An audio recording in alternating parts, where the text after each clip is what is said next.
Sveiki, šiandien yra balandžio 5 diena ir aš pradedu mokytis. Šiandien mokytis jau baigiau, taigi kaip visada dabar parodysiu. Kas daro. Tai diena 17 ir šiandien aš ėjau šitą grafiką, tai ėjau webą. Webą aš ėjau developer.mozilla šitoj platformai. Gan nemažai dalykų yra.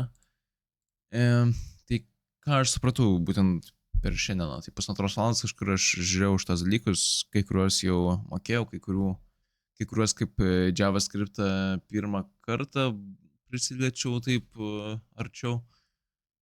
Ir ką aš supratau, kad iš esmės mokyti šitos dalykus, kai man jų dar nereikia, yra galbūt labai protinga.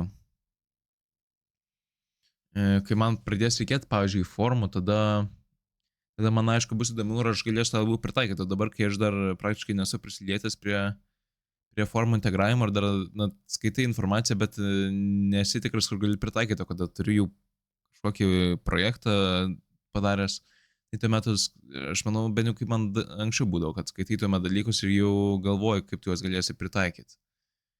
Tai ką aš dar pamačiau, kad šita Mozillos yra tas pats Django su keliais šitais. Tai čia yra kaip mini projektas, kad ten daryti vos ne mini biblioteką. Tai va dabar tų Django iš tikrųjų resursų jau ganėtinai daug darosi. Dabar va baigiau webą ir darysiu pažiūrėti į forumus, ką žmonės rekomenduoja, kas jiems patinka. Tai diena 17, per 17 dienų ką aš padariau, tai yra pasidarau introductioną į Pythoną, tai tą užtrukau 2 savaitės lygiai. Ir tuomet per šitas 3 dienas dar prisimenu SQL'ą ir webą. Tai prieš šitą developer Mozilla aš tikrai dar sugrįšiu, nes čia yra apie, šitą sumažinsim, yra apie performance, yra apie accessibility, kas, iš esmės svetainiai turi būti. Tuomet, aišku, web formai.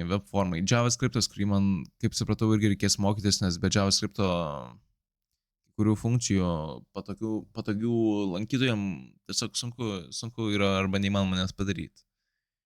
Ir tuomet, ką aš dar čia pamačiau, kad tikrai reikės sugrįžti. Taip, dabar yra dar common questions, mačiau, čia keli dalykai yra. Tai va, čia dar irgi man reikės sugrįžti turbūt prie to. Dar turbūt CSS reikės ir HTML pačią struktūrą pasikartoti, nors aš ten gan nemažai jau esu prisilietęs. Iš tų vietų turbūt viskas. Dar gitą aišku reikės perėti, bet ne šito vietą ir čia jau vėliau, kai turbūt kursiu projektą ir projektam, kuriuos į gitą kelsiu, tai turbūt tenais reiks biškai pasimokyti, bet ten nėra sunku, irgi buvau truputį prisilietęs, va neturiu čia įsirašęs. Tai šiandien turbūt tiek ir nuo rytojaus